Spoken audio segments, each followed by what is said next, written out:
نہر علیس کی زبردست فتح کے بعد عراق کی سرزمین پر اسلام کی گونج پھیل چکی تھی۔ دشمنوں کے قلعے لرزنے لگے اور اہل فارس کے دلوں میں خوف اتر گیا۔ اب خالد بن ولید کی نظریں ایک عظیم شہر پر تھیں، نرہ۔ یہ شہر فارس کے زیر اثر تھا اور وہاں کے لوگ دولت، شان و شوکت اور محلات میں ڈوبے ہوئے تھے، مگر ایمان کی طاقت ان سب سے بڑی تھی۔ خالد نے لشکر کو روانہ کیا اور ہرہ کے قریب پہنچ کر خیمہ زن ہوئے۔ دشمن نے شہر کے دروازے بند کر دیے اور دیواروں پر تیر انداز بیٹھا دیے۔ خالد نے اپنے سپاہیوں کو فرمایا، ہم جنگ نہیں چاہتے، اگر یہ لوگ اسلام قبول کریں، صلح کر لیں تو خون بہانے کی ضرورت نہیں۔ پھر اپنے شہر والوں کو پیغام بھیجا، اسلام قبول کر لو، تم امن میں رہو گے، اگر نہیں تو جزیہ دو تاکہ تمہارے جان و مال محفوظ رہے، اور اگر انکار کیا تو تلوار فیصلہ کرے گی۔ یہ دعوت شہر کے رئیسوں تک پہنچی۔ وہ حیران تھے کہ ایک سپہ سالار جو ابھی کچھ دن پہلے دریا کو خون سے بھر چکا ہے، آج امن کی بات کر رہا ہے۔ چند گھنٹوں بعد مذاکرات شروع ہوئے۔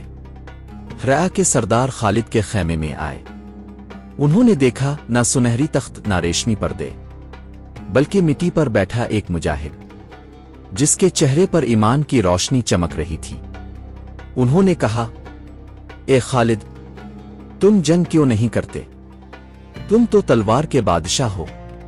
خالد مسکرائے اور فرمایا، ہم تلوار سے فتح نہیں چاہتے، ہم دلوں کو جیتنے آئے ہیں۔